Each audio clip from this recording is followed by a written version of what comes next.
Of the many wonderful features of our latex printer, and this is printing away on a 18-ounce scrim banner, is you can make adjustments to the printer while it's printing. And that is very helpful because in addition to this wonderful light, so you can see everything in there, you can make adjustments and then watch them happen in real time. And once those adjustments are made, in Onyx, for example, it will automatically apply them to the settings in the RIP, and it will give you a little notice at the end of the print that it has done so. Caldera is a little different in that it will tell you that the settings have been changed and recommend that you go into the Easy Media and make the adjustments yourself. But Onyx actually goes and directly applies them. Both methods have, certain virtues. But what's important is that I can do this while it's printing. So let's say, using an example of the banner we were looking at earlier, that this banner was very heat sensitive and I had the temperature too high. Or when I felt the prints coming out of the front of the printer, they were a little greasy. It didn't seem like it was quite dry. There's like a certain greasiness that accompanies not having a full cure.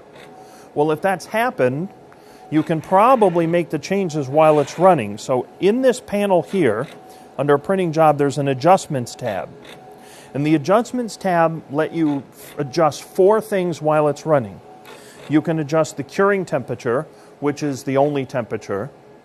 You can adjust the advance factor, which generally you're not going to be adjusting the advance factor. I almost don't think I've ever used that the entire time I've been running the printers while it's printing. You can adjust the interpass delay.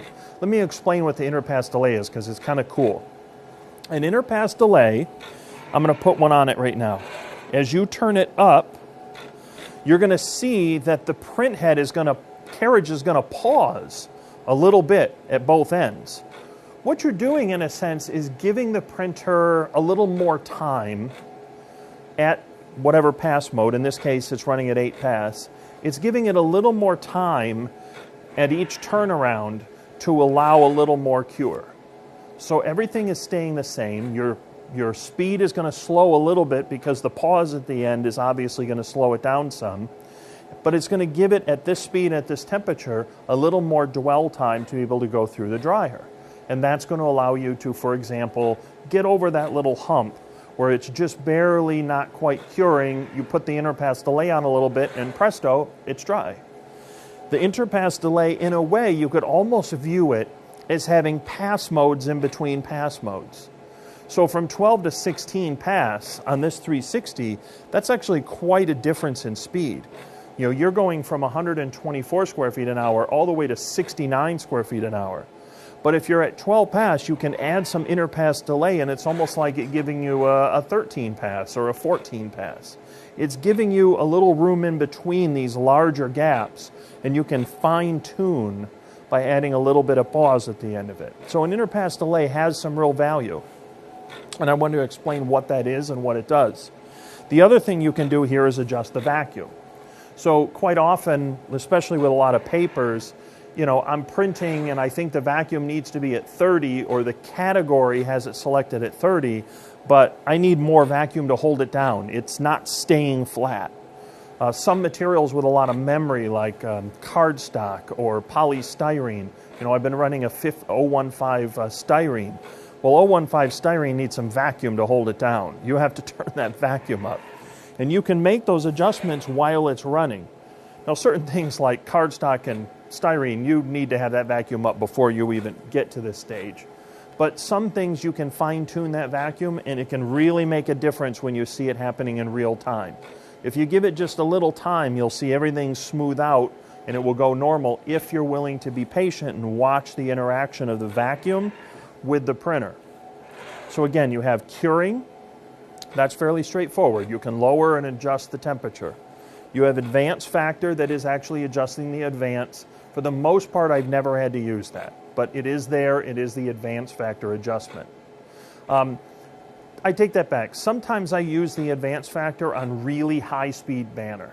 So if I'm running 4 pass, the pass modes may leave between each pass a tiny little white line or a tiny little darker line.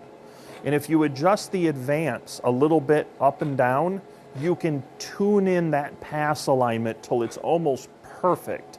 And it will tighten up the white line or separate out the dark line of overlapping, and it will be a perfect, even, smooth print, and you can make them as tight as you can get them.